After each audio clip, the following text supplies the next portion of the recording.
चलो स्टार्ट करते हैं। The name of the chapter is atomic structure. मतलब हम यहाँ पे पढ़ने वाले हैं किसके बारे में? स्ट्रक्चर ऑफ एटम के बारे में। जो एटम होता है उसका जो स्ट्रक्चर होता है उसका स्टडी करेंगे हम, एटॉमिक स्ट्रक्चर। ठीक है, अब देखो जब स्टार्टिंग में जब एटम आया था, एग्जिस्टेंस में जब आया था एटम, जो डाल्टन ने इन्वेंट किया था, डाल्टन ने बताया था कि एटम नाम का एक चीज होता है, ठीक है, जो हर मैटर में कॉमन होता है। ठीक है, उसने क्या बोला था? तो उसने क्या बोला था कि एटम्स क्या होते हैं? इंडिविजिबल होते हैं। लेकिन हमें पता है कि atoms are can be further divided into electron, proton and neutron. ठीक है, तो एटॉमिक स्ट्रक्चर में बेसिकली हम इसी एटम के बारे में कि इसमें इलेक्ट्रॉन, प्रोटॉन और न्यूट्रॉन सबसे पहले तो कैसे डिस्कवर हुए, सबसे पहले हम डाल्टन थ्योरी के बारे में पढ़ेंगे। डाल्टन ने अपनी थ्योरी के अकॉर्डिंग एटम्स तो बता दिए कि हाँ एटम्स एग्जिस्ट करते हैं, ठीक है, लेकिन उसको डिवाइड नहीं कर पाए। फिर फर्दर आपका साइंस एंड टेक्नोलॉजी में एडवांसमेंट हुआ, आपके इलेक्ट्रॉन डिस्कवर हुए, प्रोटॉन एंड न्यूट्रॉन डिस्कवर हुए। उसके बाद ये वेरियस एक्सपेरिमेंट्स के बारे में हम इस चैप्टर में पढ़ेंगे और उसके बाद हम देखेंगे कि एक्चुअली ये इलेक्ट्रॉन, प्रोटॉन, न्यूट्रॉन तीनों जो हैं वो एक एटम के अंदर कैसे एग्जिस्ट करते हैं। ठीक है, तो स्टार्टिंग वाली जो है थ्योरेटिकल पार्ट है कि इन लोगों ने एक्सपेरिमेंट किया, एक्सपेरिमेंट में क्या क्या किया, ठीक है, तो वो सारा एक्सपेरिमेंटल पार्ट है।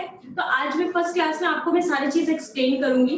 ठीक है, अब आने वाली 4-5 क्लासेस में ना आपको यही करना है कि उनके एक्सपेरिमेंट्स में क्या हुआ। ठीक है, तो मैं क्या करूंगी, मैं आपको नोट्स 3-4 पेज का रोज भेज दिया करूंगी। तो क्लास में आने से पहले वो आप लोग नोट्स बना लोगे ताकि आपका क्लास में नोट्स बनाने में टाइम वेस्ट ना हो, क्योंकि है तो कहानी ही, थ्योरी है, ठीक है, उसको हमें पढ़ना है, समझना है। ठीक है, तो नोट्स आप पहले बना लोगे, उसके बाद हम क्लास में सिर्फ डिस्कशन करेंगे। ठीक है, समझ में आ गई मेरी बात? क्लियर है? चलो, सो एटॉमिक स्ट्रक्चर ये एक फिजिकल केमिस्ट्री का ब्रांच है। ठीक है, फिजिकल केमिस्ट्री का ब्रांच है। ठीक है, इसमें हम, हाँ आज तो बना लो, आज तो बना लो, आज बना लो। आने वाले 4-5 क्लासेस में हम क्या करेंगे, मैं पहले नोट्स भेज दिया करूंगी, आप नोट्स बना लिया करोगे और उसकी जो इंग्लिश, जैसे इंग्लिश पढ़ते हो ना वैसे उस नोट्स को सिर्फ पढ़ना है, कुछ समझ में नहीं आ रहा, कुछ नहीं समझना है, सिर्फ पढ़ लोगे, एक बार रीडिंग लगाकर आ जाना क्लास में, मैं आपको एक एक चीज समझा दूंगी उसमें। ठीक है, तो एटॉमिक स्ट्रक्चर जो होता है वो, उसको हम पहले डिफाइन करते हैं कि एटॉमिक स्ट्रक्चर बेसिकली है क्या। तो it is a branch of physical chemistry, लिखेंगे it is a branch of physical chemistry which deals with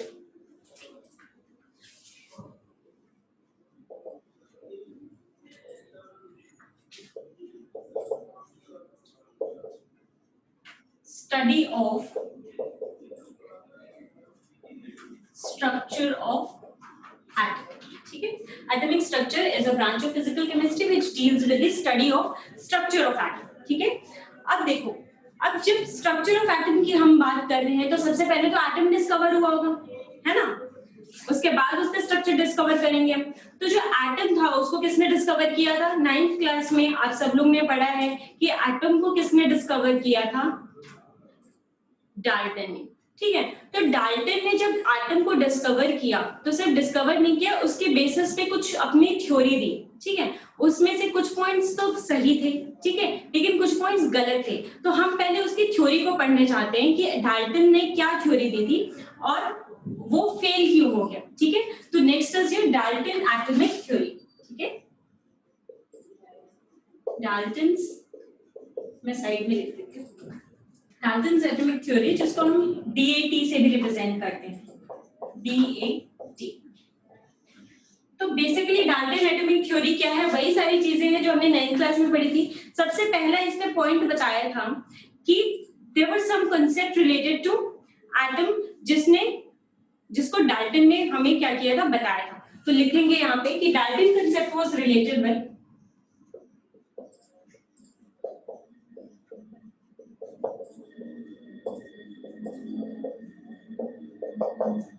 Dalton's concept was related with indivisibility of atom.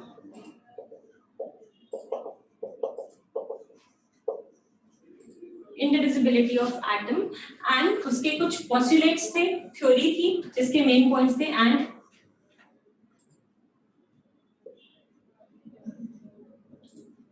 and the main points were main points of DAT। ठीक है, पहली बात तो इसने क्या किया था कि इसने बोला था कि एटम जो होता है वो फंडामेंटल पार्टिकल होता है जिसको हम फर्दर क्या कर सकते हैं, डिवाइड नहीं कर सकते हैं। ठीक है, और यही सबसे बड़ी डाल्टन की गलती थी। ठीक है, कहानी के रूप में सब लोग सुनेंगे। ठीक है, इसको कोई स्ट्रेस नहीं देना क्योंकि आप पहले भी पढ़ चुके हैं। इससे मतलब ये आपका बेसिक है सिर्फ। ठीक है, और कुछ नहीं है। तो लिखेंगे atom is the simplest particle.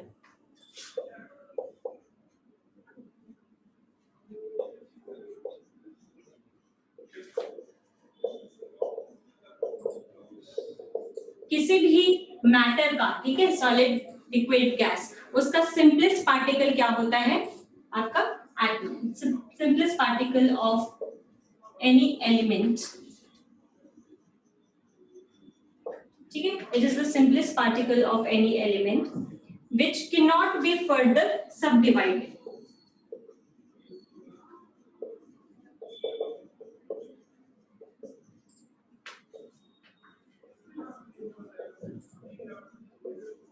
ठीक है, मतलब समझ में आ गया सबको।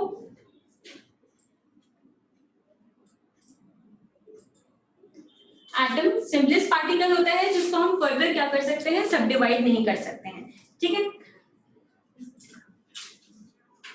दूसरी इसने बात बोली थी कि जो सेम एलिमेंट्स के एटम होंगे वो क्या होंगे, सिमिलर होंगे, और डिफरेंट एलिमेंट्स के एटम होंगे वो डिफरेंट होंगे। सिंपल सी बात है। ठीक है, जैसे कि आपका सोडियम का एटम है, तो सोडियम का एटम क्या होगा, सोडियम के एटम की तरह होगा। सोडियम के जितने भी एटम होंगे वो क्या होंगे, सिमिलर होंगे। अगर मैं बोलूं कि मरकरी का एटम है तो मरकरी का एटम क्या होगा, वो डिफरेंट होगा। तो atoms of same element are similar and atoms of different elements are different.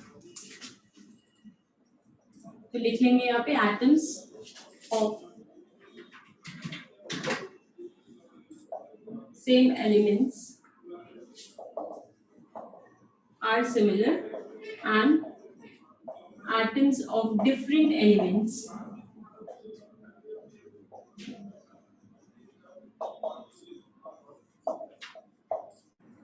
are different। ठीक है, ये पॉइंट समझ में आ गया सबको, क्लियर है ये बात, बताओ बच्चों। अब देखो, जो एटम्स होते हैं डिफरेंट एलिमेंट के, ये कंबाइन करेंगे in a simple whole number ratio एक कंपाउंड बनाने के लिए। ठीक है, ये आपको पता ही है कि हाइड्रोजन और ऑक्सीजन कंबाइन होके सिंपल होल नंबर रेशियो में अगर 2:2 में कंबाइन हो तो हाइड्रोजन पेरोक्साइड बन जाता है, 2:1 रेशियो में कंबाइन हो तो फिर वाटर बन जाता है। ठीक है, तो atoms of different element they combine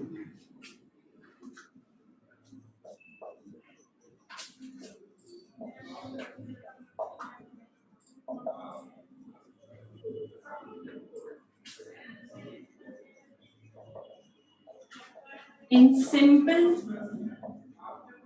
whole number ratio। Simple whole number ratio का क्या मतलब है, जैसे 1:1 हो गया, 1:2 हो गया, 2:3 हो गया एंड सो ऑन। ठीक है, सिंपल रेशियो होना चाहिए, simple whole number ratio to form compound.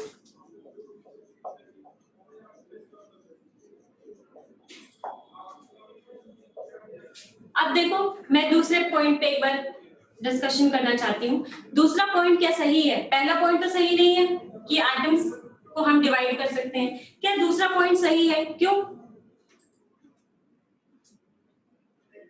Isotopes and isobars. ठीक है, आइसोटोप्स एंड आइसोबार्स। आइसोटोप्स क्या होते हैं, आइसोटोप होते हैं सेम एलिमेंट के एटम्स जिनका सेम एटॉमिक नंबर होता है लेकिन डिफरेंट एटॉमिक मास होता है। आइसोबार क्या होते हैं, डिफरेंट एटम्स के, ठीक है, डिफरेंट एलिमेंट्स के एटम जिनका एटॉमिक मास तो सेम होता है लेकिन एटॉमिक नंबर क्या होता है, डिफरेंट होता है। तो इसने ये क्या किया, ये गलत कर दिया इसको कि atoms of same element can be different and atoms of different elements can be same. ठीक है, there is no hard and fast rule in case of isotopes and isobars. ठीक है, अगर ये देखें, अभी आपको नॉन स्टोइचियोमेट्रिक कंपाउंड के बारे में पता चल चुका है, तो क्या तीसरा स्टेटमेंट सही है कंप्लीटली? ठीक है, हर एक पॉइंट पे हम थोड़ा सा डिस्कशन करेंगे, क्योंकि ये सारे नए पॉइंट्स तो है नहीं, नया तो तब हम हर एक पॉइंट पे डिस्कशन करेंगे। क्यों? क्योंकि there are some compounds which are non stoichiometric, जिनका होल नंबर नहीं होता, ठीक है। आइसोटोप्स एंड आइसोबार सबको पता है। आइसोटोप क्या होते हैं? सेम एलिमेंट के एटम्स जो कि different atomic number, atomic mass होता है जिसका, ठीक है, सेम एटॉमिक नंबर और डिफरेंट एटॉमिक मास, ठीक है। तीसरा पॉइंट नहीं, चौथा point, atoms can never be created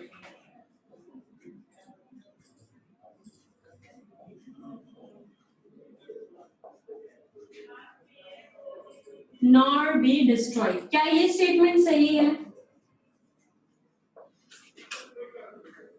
atoms can never be created nor be destroyed, क्या ये स्टेटमेंट सही है? नहीं, ये स्टेटमेंट सही नहीं है। आज के डेट में ये स्टेटमेंट सही नहीं है, क्योंकि यहाँ पे बहुत सारे, आपको पता है कि न्यूक्लियर रिएक्शंस होते हैं जिसमें हम एटम्स को बनाते हैं। नए नए एलिमेंट्स जो फॉर्म होते हैं वो कैसे होते हैं? एक एटम को दूसरे एटम से बम्बार्ड किया जाता है। बम्बार्ड का क्या मतलब है? उसको हाई स्पीड मूविंग एटम से उसको क्या करते हैं? उसको कोलाइड कराते हैं, तो क्या होता है? आपका नया एटम बनता है, ठीक है। तो atoms can be created and it can be destroyed also, ठीक है।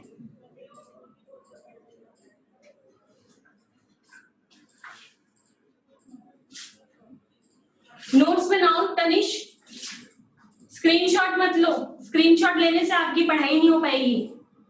आप जो क्लास में पढ़ रहे हो बेसिक मेथड से पढ़ाई करनी है, ठीक है, ठीक है। आप लोग क्लास नहीं, बाद में बनाने का क्या फायदा है? आप क्लास के साथ साथ बनाओ, डोंट वेस्ट योर टाइम, ठीक है। अब सुनो मेरी बात, ये कुछ पॉइंट्स थे डाल्टन एटॉमिक थ्योरी के, इसको आप रेफर करोगे एक बार फिर से, कहां से? एनसीईआरटी से। अपने नोट्स में लिख लेना, रेफर टू एनसीईआरटी, और मुझे एनसीईआरटी से आप बताओगे कि आप नीचे और कुछ लाइन छोड़ दो, इतना सा एक पैराग्राफ जितना लाइन छोड़ दो। एनसीईआरटी में जो भी नई चीजें होंगी वो आप मुझे लिख के और बताओ, ठीक है। आगे बढ़े। इनमें से बहुत सारे पॉइंट्स थे जो डाल्टन के थे, वो डिसरिगार्ड कर दिया गया था। डिसरिगार्ड क्यों कर दिया गया था? क्योंकि वो गलत थे। तो यहाँ इस पे हम लिखेंगे कि फेल क्यों हो गया डाल्टन एटॉमिक थ्योरी। तो लिखेंगे इसके नीचे कि ऑल द अबव, लिखो, ऑल द अबव पोस्टुलेट्स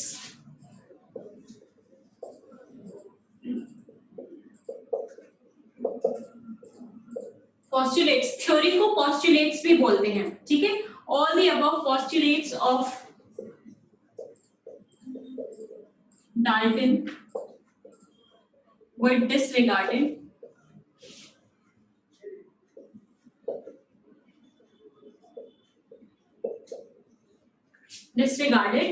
ठीक है, because due to the following reasons। अब यहाँ पे इसका एक्सप्लेनेशन लिखेंगे कि क्यों डिसरिगार्ड किया। पहला पॉइंट लिखेंगे कि एटम्स कैन बी डिवाइडेड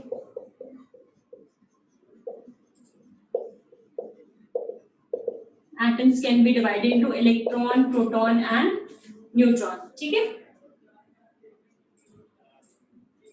फिर लिखेंगे atoms of same element can be different,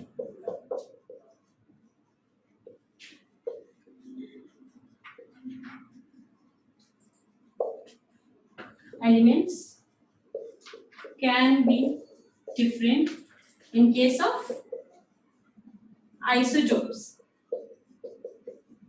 isotopes की definition लिखेंगे, यहाँ पे हम क्या लिखेंगे? atoms of same element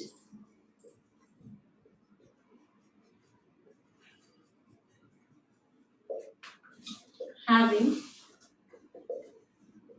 same atomic number but different atomic mass, ठीक है। ये हो गया आपका किसका? आइसोटोप्स का।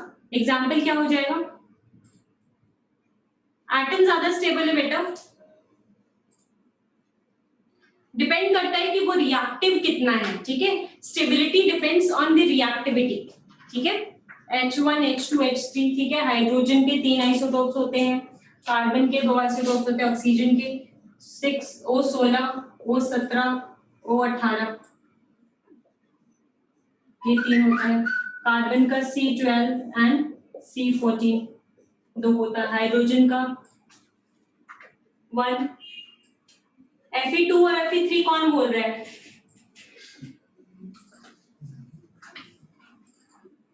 Wait,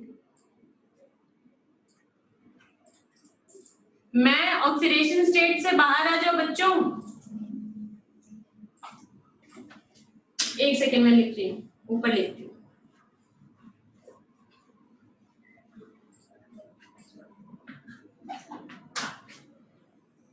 O16 O17 and O18। Oxygen का बताएगा कोई एटॉमिक नंबर क्या होता है? सबका ही एटॉमिक नंबर 8 ही होगा, लेकिन एटॉमिक मास क्या है दोनों का, सबका तीनों का डिफरेंट। वैसे ही कार्बन का C12 एंड C14 और कितना होता है 6, दोनों का 6, ठीक है। हाइड्रोजन का 1H1 1H2 and 1H3, 3 isotopes होते हैं इसके, ठीक है, एक्सेट्रा। क्लोरीन का होता है, क्लोरीन का 35 और 37, ठीक है। बाकी तो ब्रोमीन का भी होता है, ठीक है।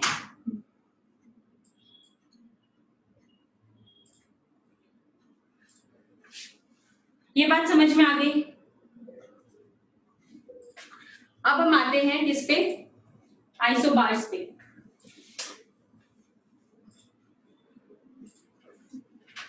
Isotopes and isobars. तो आइसोबार्स क्या हो जाएंगे? Atoms of different element having different atomic number but same atomic mass, ठीक है। ठीक, इसका उल्टा आइसोटोप एंड आइसोबार। आगे बात समझ में? एग्जाम्पल बताएगा कोई इसका? आर्गन का किसके साथ? Argon and potassium. So we have, दोनों का मास कितना होता है? 40, लेकिन एटॉमिक नंबर दोनों का क्या होगा? डिफरेंट होगा, ठीक है। इसका होता है आपका 20 और इसका होता है 90, ठीक है। आगे बात समझ में?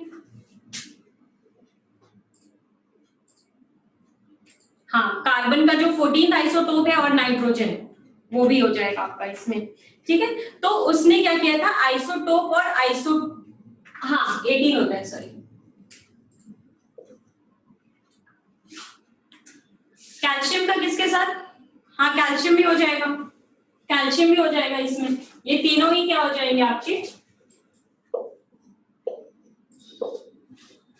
18 19 20, ये क्या हो जाएंगे आपके? आइसोबार हो जाएंगे। तो डाल्टन ने आइसोटोप और आइसोबार को क्या किया था? डिफाइन नहीं कर पाया था। पोटेशियम का 40 भी होता है,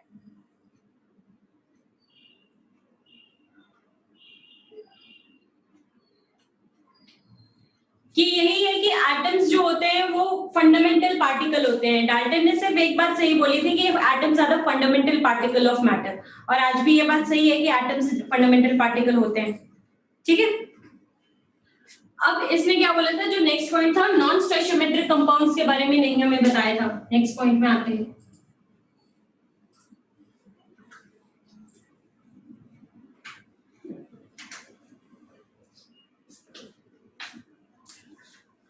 He did not explain about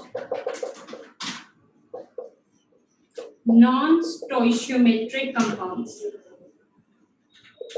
Non-stoichiometric compounds वो compounds होते हैं जिसमें जो elements का रेशियो होता है वो सिंपल होल नंबर नहीं होता है। तो क्या कोई बता सकते हैं? 39 भी होता है बेटा और 40 भी होता है। जनरली हम इसको 39 लेते हैं, लेकिन कई बार आप आइसोबार को जब एक्सप्रेस करते हो ना तो 40 भी लेते हो। वेरी गुड, ठीक है।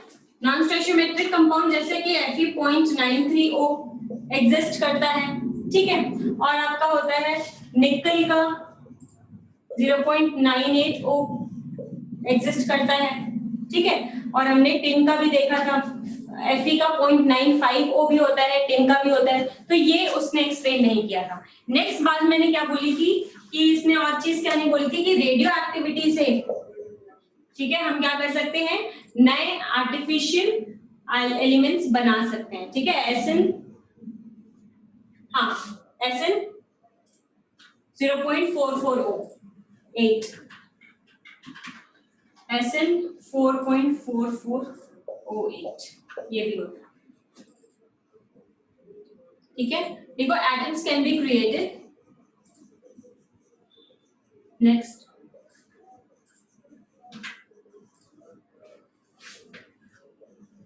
by nuclear reactions।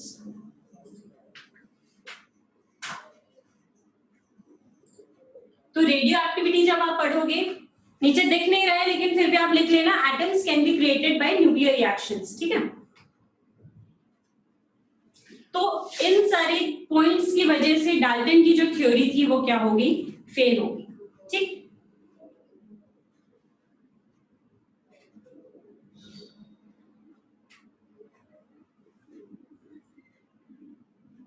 Atoms can be created by nuclear reactions।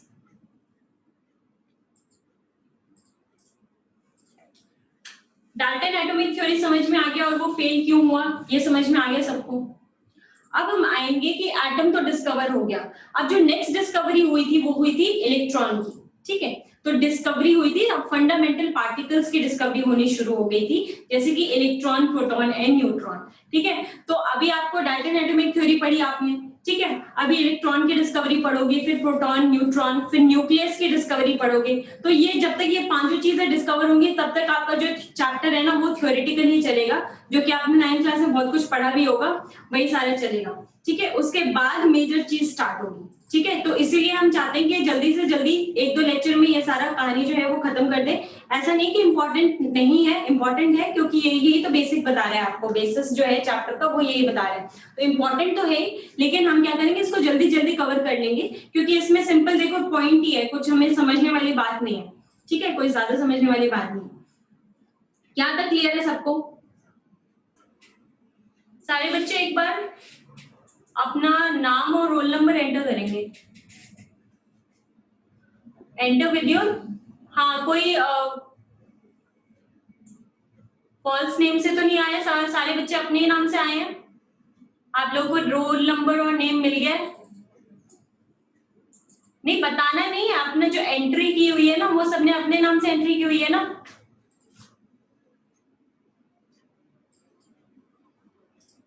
ठीक है, अगर कोई दूसरे नाम से है तो प्लीज एग्जिट करके अपने नाम से आ जाओ। Next we will be doing the discovery of fundamental particles.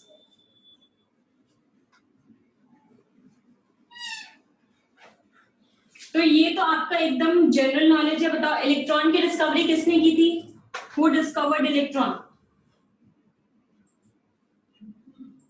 J.J. Thompson,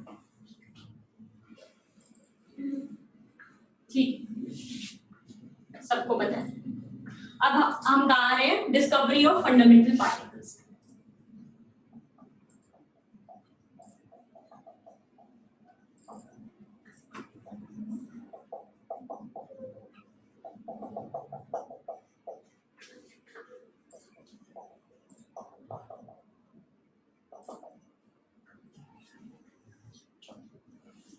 तो सबसे पहले फंडामेंटल पार्टिकल में रेडियो एक्टिविटी बेटा एक पूरा चैप्टर है जिसमें आप देखोगे कि नए एलिमेंट्स जो है वो कैसे फॉर्म होते हैं, आप कैसे एक एटम को दूसरे फास्ट मूविंग एटम से बम्बार्ड कराते हो, कोलाइड कराते हो, जिसके वजह से नए एटम का फॉर्मेशन होता है। पूरा एक चैप्टर है इस पे, ठीक है, वो आप अच्छे से तसल्ली से हम समझेंगे। अभी आप बस इतना जान लो कि एटम्स को हम बना सकते हैं, जो जितने भी नए नए एलिमेंट्स डिस्कवर हो रहे हैं वो ऐसे ही तो हो रहे हैं, रेडियो एक्टिविटी से, ठीक है। न्यूक्लियर फिजन रिएक्शन होता है, न्यूक्लियर फ्यूजन रिएक्शन होता है, उन रिएक्शन से नए नए एलिमेंट्स, नए नए एटम्स बनते हैं। आगे बात समझ में, ठीक है। अब डिस्कवरी ऑफ फंडामेंटल पार्टिकल में सबसे पहले हुआ था डिस्कवरी ऑफ कैथोड रेज। मैं इलेक्ट्रॉन की नहीं बात कर रही हूँ, मैं बात कर रही हूँ डिस्कवरी ऑफ कैथोड रेज की। जब कैथोड रेज डिस्कवर हो गए थे, फिर लोगों का दिमाग खुला, जो साइंटिस्ट थे उन्होंने बोला कि हाँ, ये cathode ray is nothing but the ray of electrons, ठीक है। आगे मेरी बात समझ में, सबसे पहले लिखेंगे डिस्कवरी ऑफ कैथोड रे।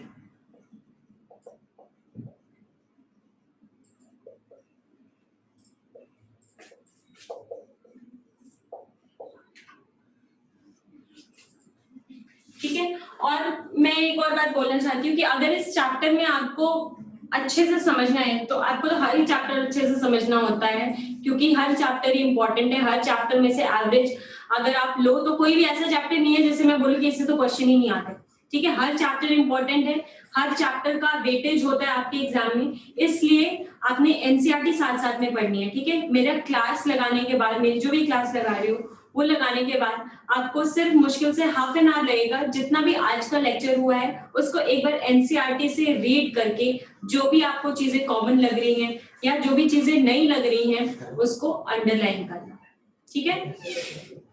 मोल और रिडॉक्स के लिए old NCERT, new NCERT doesn't matter, just read it out. NCERT थोड़ा बोरिंग लगेगा, ठीक है, एनसीईआरटी बिल्कुल बोरिंग लगेगा, हमें भी बोरिंग लगता था, लेकिन एक बार ना आपको आदत हो जाएगी ना पढ़ने की एनसीईआरटी, फिर आपको मजा आने लगेगा कि हाँ, ये तो मैंने कल पढ़ा था। आप जब बार बार वो चीज पढ़ोगे फिर आप रिकॉल करने लगोगे कि ये चीज तो मैंने कल पढ़ी थी, ये चीज तो मैंने अभी पढ़ी थी, ये चीज तो क्लास में कराई थी, फिर इंटरेस्ट डेवलप हो जाएगा ना। तो आप देखोगे, क्योंकि इस बार अभी नीट का जो एग्जाम हुआ था उसमें मैं आपको बता दे रही हूँ, एनसीईआरटी की एक लाइन है, ठीक है, ऐसी कहीं छुपी हुई एक सिंपल सी लाइन है और उससे एक क्वेश्चन बन गया था। क्वेश्चन, एक क्वेश्चन का मतलब समझते हो कितने 1000 रैंक्स आप आगे पीछे हो सकते हो अगर उसको सही कर दिया या गलत कर दिया तो, ठीक है। तो एक एक क्वेश्चन का इंपॉर्टेंस होता है, इसीलिए हमें मिस नहीं करना। अभी से रीडिंग की आदत डालोगे तभी जाके इनऑर्गेनिक में ही आपको हेल्प करेंगे, ठीक है। फिजिकल का मैं बोल रही हूँ, जितना मैं क्लास में करा रही हूँ it's more than enough for you to crack any exam, लेकिन मैं सिर्फ इतना बोलना चाहती हूँ कि पढ़ाई अभी से करनी है, एनसीईआरटी की रीडिंग अभी से लगानी है ताकि आपकी आदत बन जाए, ठीक है। अभी आदत बना लो ताकि इनऑर्गेनिक में आपको फिर प्रॉब्लम नहीं होगी, और अगर अभी आदत नहीं बनाओगे फिर इनऑर्गेनिक स्टार्ट हो जाएगा, फिर बोलोगे मैम समझ में नहीं आ रहा, मैम एनसीईआरटी का लैंग्वेज नहीं समझ में आ रहा। पहले लैंग्वेज से फेमिलियर हो जाओ अभी पढ़ के, आगे बात समझ में। तो आज के भी क्लास में आपने क्या करना है, जैसे ही क्लास खत्म होगी आप एनसीईआरटी से रीडिंग लगाओगे, जो मैं नोट्स भेजूंगी वो पूरा नोट्स बनाओगे अच्छे से, ठीक है। 2-3 दिन ही मैं ऐसे करूंगी, मैं चाहती हूँ कि जल्दी से ये जो कहानी वाली चीज है वो जल्दी से हो जाए, फिर हम समझने वाली चीज पे आएंगे, ठीक है। Discovery of cathode rays. तो एक साइंटिस्ट थे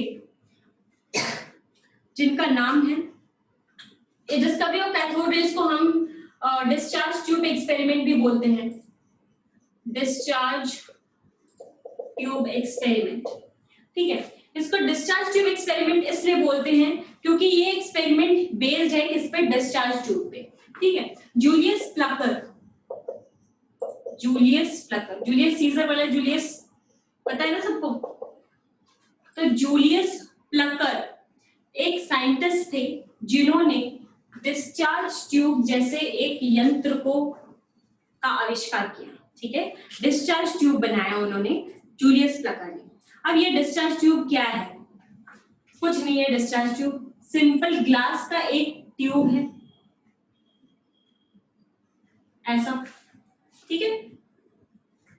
ग्लास का एक ट्यूब है जिसमें 2 मेटल के प्लेट्स लगे हुए हैं, और ये मेटल के जो प्लेट्स हैं ये एक हाई वोल्टेज बैटरी से जुड़ा हुआ है। कुछ नहीं है, आप अपने घर पे भी चाहो तो बना लो, लेकिन इसका इंपॉर्टेंस इसलिए हो गया कितना, क्योंकि इससे हमने कैथोड रे, एनोड रे जैसी चीजों को हमने डिस्कवर किया था, ठीक है। उसको हम क्या करेंगे, एक बैटरी से जोड़ देंगे।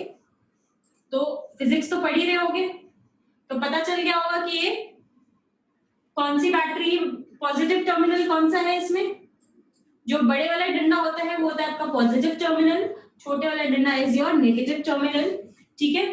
और इसके बारे में मैं कुछ बता दूं, जो प्लेट नेगेटिव टर्मिनल से जुड़ी रहती है उसको हम बोलते हैं कैथोड, ठीक है। और जो प्लेट पॉजिटिव टर्मिनल से जुड़ी रहती है उसको हम क्या बोलते हैं, एनोड। और इसको हम, ये है क्या, basically these are the electrodes, ठीक है।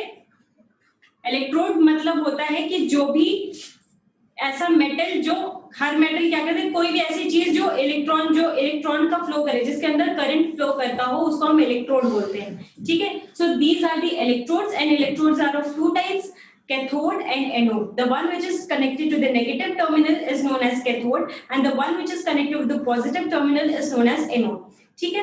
अब हमें कैसे याद करेंगे, मुझे बताओ नेगेटिव से कौन अट्रैक्ट होगा, नेगेटिव से कौन अट्रैक्ट होगा, पॉजिटिव। और पॉजिटिव क्या होता है, कैटायन, कैटायन कैसा होता था, पॉजिटिव होता था, तो कैथोड। पॉजिटिव से कौन अट्रैक्ट होगा, नेगेटिव, और नेगेटिव मतलब क्या होता है, एनायन, एनायन मतलब एनोड। आगे बात समझ में, ठीक है। तो ये है एक डिस्चार्ज ट्यूब, और मैंने देखो इतनी सारी बैटरी इसलिए लगाई क्योंकि ये एक हाई वोल्टेज बैटरी है। हाई वोल्टेज बैटरी का क्या मतलब है, ये हमें देता है अप टू 10,000 वोल्ट का बैटरी है, ठीक है, 10,000 वोल्ट की बैटरी। और यही है आपका डिस्चार्ज ट्यूब, एक ग्लास का ट्यूब है जिसमें दो मेटल के रॉड्स लगे हुए हैं जिसको हम इलेक्ट्रोड बोलते हैं। एक को हमने नेगेटिव टर्मिनल से कनेक्ट कर दिया जो कि जिसका नाम कैथोड हो गया, एक को हमने पॉजिटिव टर्मिनल से कनेक्ट कर दिया जिसका नाम क्या हो गया, एनोड। आगे बात समझ में, लेकिन इसमें एक खासियत होती है, ये डिस्चार्ज ट्यूब में, ये ग्लास के ट्यूब में एक खासियत होती है, वो क्या, कि ये वाला जो इसके ये वाला जो चीज है ना, ये कनेक्ट, इसको हम क्या करते रहते हैं, एक इस पे कोटिंग रहती है, कोटिंग, किस चीज की कोटिंग रहती है, इस पे कोटिंग रहती है, किसकी, दोनों तरफ ZnS की कोटिंग रहती है, जिंक सल्फाइड की कोटिंग रहती है। अब जिंक सल्फाइड की कोटिंग क्यों रहती है, ZnS, ठीक है। जिंक सल्फाइड की कोटिंग इसलिए रहती है क्योंकि आपने, आपके घर में एलसीडी होगा ना, एलसीडी टीवी या फिर एलसीडी आपके पास वो होगा, कंप्यूटर, लैपटॉप स्क्रीन है ना, तो उसको जब आप प्रेस करते हो तो उसमें क्या पानी जैसा आता है ना, कुछ ऐसा लगता है आप पानी पे टच कर रहे हो, किया होगा, ठीक है।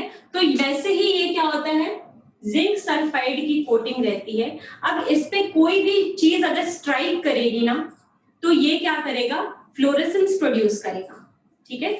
जिंक सल्फाइड की कोटिंग रहती है, क्यों, क्योंकि ये सेंसिटिव होता है, ठीक है, सेंसिटिव होता है। अगर इस पे कोई भी चीज स्ट्राइक कर रही है, फास्ट मूविंग चीज जिसका कुछ वेट हो, तो वो क्या करेगा, फ्लोरेसेंस प्रोड्यूस करेगा।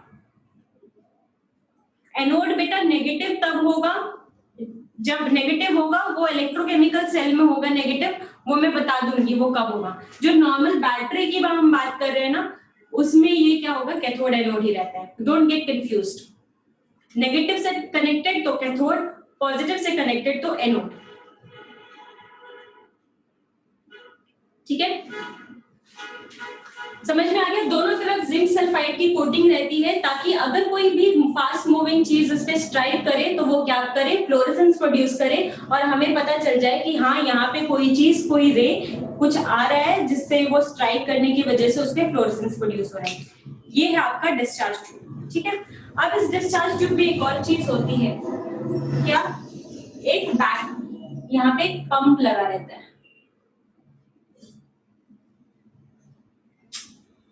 यहाँ पे एक पंप लगा रहता है, इसको हम बोलते हैं वैक्यूम पंप।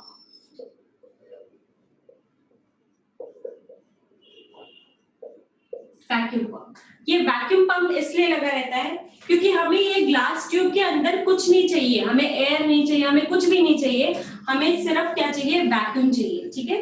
तो हम क्या करते हैं, वैक्यूम पंप से क्या करते हैं, यहाँ से सारा हम प्रेशर क्या कर देते हैं, सारा निकाल लेते हैं इसका।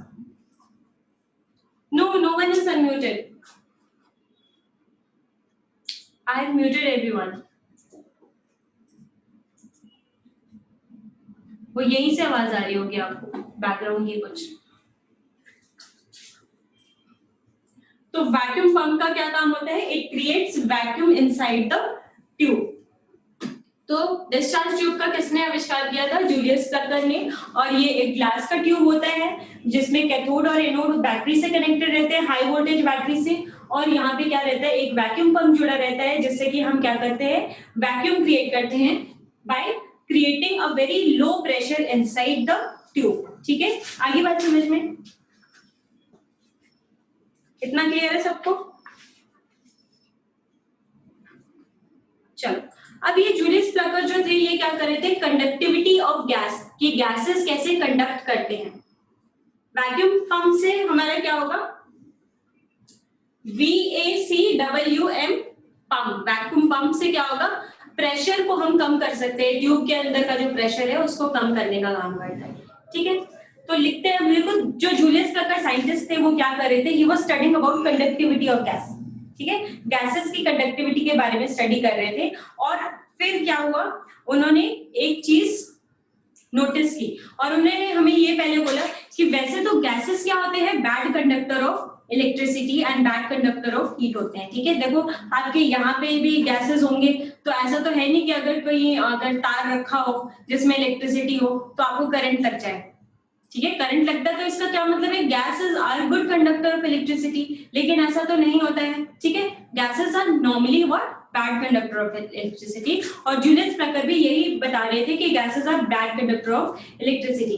लेकिन उन्होंने एक कंडीशन देखा कि जब हम जो इसके अंदर जो प्रेशर है वो बहुत लो कर दे रहे हैं। लो करने का मतलब 10⁻⁻⁴ atm। नॉर्मल प्रेशर क्या होता है आपका, जिसमें आप सांस ले रहे हो, वो प्रेशर क्या होता है? 1 atm। ठीक है, अब एक इससे 1 atm से 10,000 गुना कम कर दिया प्रेशर। ठीक है, 10⁻⁻⁴ atm। और बहुत हाई वोल्टेज के अंदर जो ये गैसेस होते हैं ये बिहेव करने लगते हैं as a good conductor of electricity. ये जूलियस प्लकर ने ऑब्जर्व किया इस एक्सपेरिमेंट से। इतनी बात समझ में आ गई? ठीक है, कि कौन सा कंडीशन था जब गैसेस कंडक्टिंग होने लगे? बहुत लो प्रेशर मतलब 10⁻⁴ atm का प्रेशर और 10,000 वोल्ट वेरी हाई वोल्टेज में gases start behaving as a good conductor. तो ये चीज लिख लेते हैं हम। ठीक है, कुछ दिमाग पे जोर नहीं डालना है, it is just an experiment. हम वो उसकी कहानी सुन रहे हैं, उसमें क्या क्या हुआ था बस वो जानने की कोशिश कर रहे हैं कि उसने क्या ऑब्जर्व किया। ठीक है, तो लिखो Julius Plucker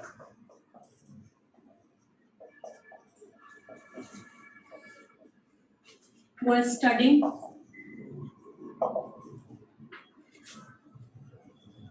about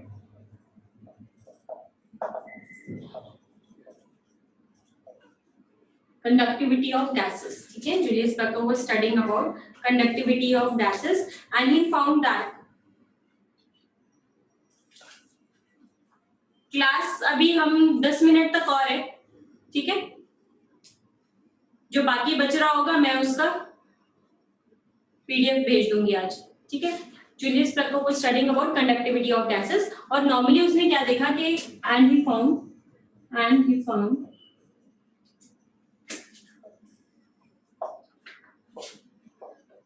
that normally gases are bad conductor of electricity। Of electricity नहीं लिखो, सिंपली लिख दो बैड कंडक्टर। ठीक है, बट व्हेन ही क्रिएटेड, अब इसने जब इस डिस्चार्ज ट्यूब में क्या क्रिएट किया? When he created very low pressure, कौन से ऑर्डर का? 10⁻⁻⁴ atm के ऑर्डर का very low pressure and high voltage. जब किसी भी गैस को ये कंडीशन दोगे, low pressure and very high voltage, ठीक है, तब गैस कैसे बिहेव करने लगेगा? As a good conductor. Then he found that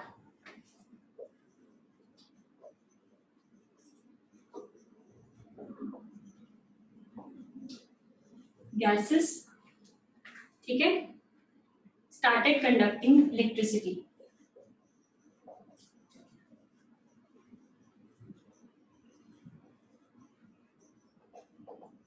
started conducting electricity because, ये किस लिए हुआ? Because they ionised. आयोनाइज्ड क्यों? जो भी गैसेस थे वो क्या हो गए? आयोनाइज्ड हो गए, मतलब आयंस में बन टूट गए अपने। ठीक है, अब इस कंडीशन में क्या हुआ? गैसेस कैसे आयनाइज हुए? मुझे बताओ, इलेक्ट्रिसिटी को कंडक्ट करने के लिए फिजिक्स में अगर आए तो क्या चाहिए होता है? इलेक्ट्रॉन्स। ठीक है, इलेक्ट्रिसिटी अगर करंट फ्लो कर रहा है मतलब हमें क्या मिल गया कि इलेक्ट्रॉन्स फ्लो कर रहे हैं। ठीक है, जब ये कंडीशन आपने क्रिएट किया, very low pressure and very high voltage, तो इतने हाई वोल्टेज में क्या हुआ? हाई वोल्टेज का क्या मतलब है कि उसके अंदर बहुत ही ज्यादा इलेक्ट्रिसिटी है, जिसकी वजह से वो गैसेस को स्ट्राइक करे हैं और गैसेस क्या हो जा रहे हैं? आपके आयोनाइज हो जा रहे हैं। जैसे कि अगर आपने हाइड्रोजन गैस लिया, ठीक है, अगर हाइड्रोजन का एटम था तो वो किस में कन्वर्ट हो गया? H+ और इलेक्ट्रॉन उसने दे दिया। ठीक है, अगर आपका ऑक्सीजन का एटम था, ठीक है, तो वो कन्वर्ट हो गया O+ और उसने इलेक्ट्रॉन दे दिया। ये नाइट्रोजन था, ये नाइट्रोजन प्लस और इलेक्ट्रॉन दे दिया। ये सारी चीजें कौन सी कंडीशन में हुई? 10⁻⁴ एटीएम और 10,000 वोल्ट में। ठीक है, ये नॉर्मली नहीं होगा कभी ऐसा।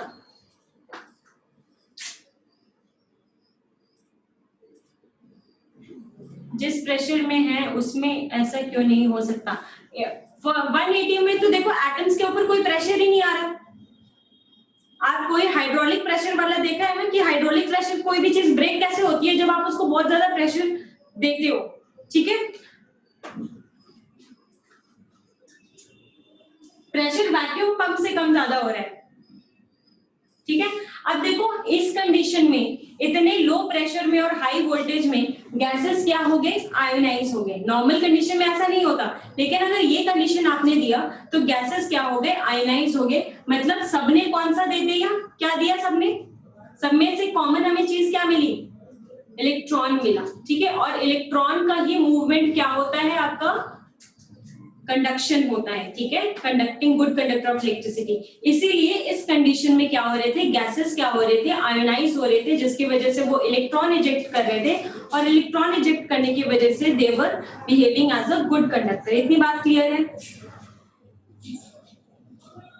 अब देखो, अब एक एटम तो हाइड्रोजन का होगा नहीं पूरे डिस्चार्ज ट्यूब में। डिस्चार्ज ट्यूब में बहुत सारे हाइड्रोजन होंगे। ठीक है, अब क्या हो रहा होगा कि सारे हाइड्रोजन आयोनाइज हो रहे होंगे, सारे ही एक एक इलेक्ट्रॉन रिलीज कर रहे होंगे। अब ये क्या कर रहा होगा? इलेक्ट्रॉन, मान लो बहुत सारे इलेक्ट्रॉन बन गए।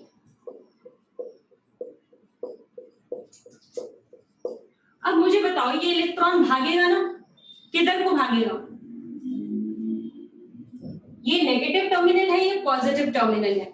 इस कंडीशन में क्या हुआ कि ऐसा लगा कि कुछ इनविजिबल रेस आ रहे हैं, इनविजिबल रेस पैदा हो रहे हैं। ऐसा कैसे पैदा हो रहे हैं? क्योंकि यहाँ पे जो था, ये जो ZNS का लेयर था, ये क्या हुआ? ये हमें ग्रीन कलर का फ्लोरेसेंस नजर आने लगा हमें। ठीक है, ग्रीन कलर का ये इल्यूमिनेट हो गया, मतलब जलने लगा, मतलब इसको कोई स्ट्राइक कर रहा होगा। और स्ट्राइक कैसे करेगा? जब कोई यहाँ से प्रोड्यूस हो रहा होगा और यहाँ पे जा रहा होगा तभी तो स्ट्राइक करेगा, है ना? तो हमने देखा, इस कंडीशन में हमने ये देखा कि some sort of invisible rays that were form, ठीक है, from and that was moving from cathode to anode. Some sort of invisible radiations were formed that was moving from cathode to anode, जिसकी वजह से हमने क्या देखा कि ZNS का लेयर जो था वो कैसा इल्यूमिनेंस शो कर रहा था? ग्रीन कलर का। ठीक है, तो आगे लिखेंगे,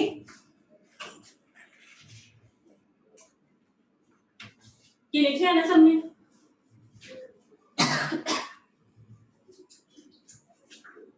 गैसेस आयनाइज हो गए एंड इस कंडीशन में देखो, in this condition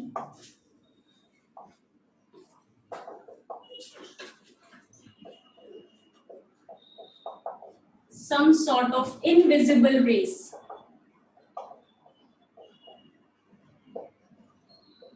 were formed, ठीक है, which was moving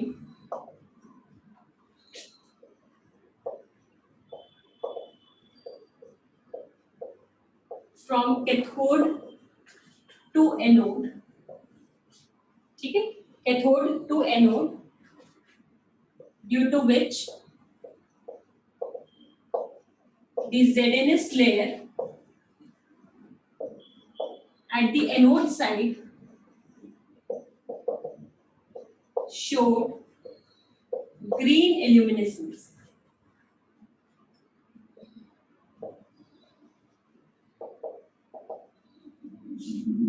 ठीक है, ग्रीन कलर का जल रहा है। और ये क्योंकि कहां से ओरिजिनेट हो रहे थे ये रेस, इनका ओरिजिन क्या था, इन रेस का ओरिजिन कहां से हो रहा था बताओ, कैथोड से हो रहा था, इसीलिए इसको हमने क्या बोल दिया, cathode rays. And since they were originating from cathodes, therefore इनको हमने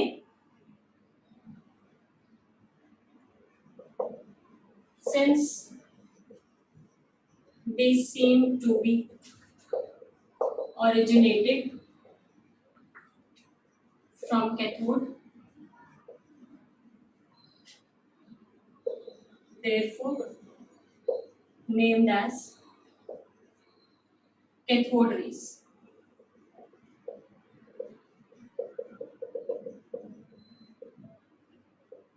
समझ में आ गया सबको कैथोड रेस कैसे फॉर्म हुए, ठीक है। अब आज के लिए इतना ही, ठीक है। अब हम पढ़ेंगे कैरेक्टरिस्टिक्स ऑफ कैथोड रेस पढ़ेंगे, जो कि मैं आपको नोट्स दे दूंगी, आप एक बार रीडिंग लगा लेना और उसको हम क्लास में डिस्कस करेंगे, ठीक है। तो कैथोड रेस जैसे प्रोड्यूस हुए, सिमिलर कुछ ऐसा ही पैटर्न से आपका एनोड रेस प्रोड्यूस होंगे। कैथोड रेस से बेसिकली हमारा क्या प्रोड्यूस हुआ है, गैस आप कोई भी लो, मैंने बोला हाइड्रोजन ले रहे थे तब भी क्या निकल रहा था, आयोनाइज होके इलेक्ट्रॉन, नाइट्रोजन ले रहे थे तब भी क्या निकल रहा था, इलेक्ट्रॉन, ऑक्सीजन ले रहे थे तब भी क्या निकल रहा था, इलेक्ट्रॉन। तो we are not concern about the gas here, कोई भी गैस लो, आयोनाइज होके उसमें से कौन सा पार्टिकल निकलेगा। यहाँ पे एनोड में बोले थे, जो पुराना पढ़ के आया है सब भूल जाओ, यहाँ पे सिर्फ सिंपल कैथोड का एक प्लेट और एनोड का एक प्लेट, जब एनोड रेज निकलेंगे तब वहां पे हम परफोरेटेड यूज करते हैं, ठीक है। यहाँ पे तो सिंपल, क्योंकि इलेक्ट्रॉन्स तो यहाँ पे गैस जो थी वो कैथोड, ऐसा प्रतीत हो रहा था कि वो कैथोड से निकलती हुई जा रही है एनोड की तरफ, इस डायरेक्शन में भाग रही थी। तो इस डायरेक्शन में भागने की वजह से हमने क्या बोल दिया, हमें तो नहीं पता कि कहां से ओरिजिनेट हो रही है, लेकिन ऐसा लगा हमें कि वो कहां से ओरिजिनेट हो रही है, कैथोड से, इसीलिए वो एनोड की तरफ आ रही है, तो इसलिए हमने उसका नाम दे दिया कैथोड रेस, ठीक है। जस्ट एक्सपेरिमेंट है, नाम भी उस टाइम पे जो भी इन लोगों को समझ में आया, जो भी उस टाइम पे उनका रिजल्ट निकला उसके हिसाब से उन्होंने नाम दे दिया। बेटा ऑफलाइन क्लासेस मे बी अक्टूबर में स्टार्ट हो, फर्स्ट वीक ऑफ अक्टूबर में आपको भी पता लग जाएगा और एग्जैक्टली हमें भी पता लग जाएगा, क्योंकि कुछ स्कूल्स तो शायद खुल रहे हैं, तो मे बी हमारा भी खुल जाए, ठीक है। I know it's tiring for you people to spend like most of the time on screen by taking classes, लेकिन फिर भी अब हमारे पास तो कोई ऑप्शन है नहीं, क्योंकि हमें तो एग्जाम देना ही है, ठीक है, पढ़ना तो है ही, उसका तो कोई ऑप्शन है नहीं। अब क्या कर सकते हैं, देखो पढ़ाई जरूरी है इसलिए क्योंकि यहाँ पे तो 1.5 घंटे की क्लास लगती थी, हम तो फिर भी 1 घंटे की क्लास ले रहे हैं, ठीक है, ताकि आपको स्ट्रेन कम पड़े, ताकि आपको थोड़ा कम, आपका स्क्रीन टाइम कम हो जाए, क्योंकि इसीलिए हमारा देखो थोड़ा स्लो भी चल रहा है, क्योंकि हम 1 घंटे की क्लास ले रहे हैं और 1 घंटे की क्लास में आपको पता है कभी आवाज आती है, कभी कुछ प्रॉब्लम हो जाता है, टेक्निकल इश्यू भी हो जाता है, उसकी वजह से हम स्लो भी चल रहे हैं। आपको तो बहुत सारा टाइम मिल रहा है प्रैक्टिस करने के लिए, तो use this time, utilize this time और अच्छे से यूटिलाइज करो, ताकि एक बार जब सारे सेंटर खुल जाए उसके बाद आपको पुराना जो चीज जितना भी चैप्टर हो गया उसमें दिक्कत ना आए, ठीक है। So use this time very wisely, okay.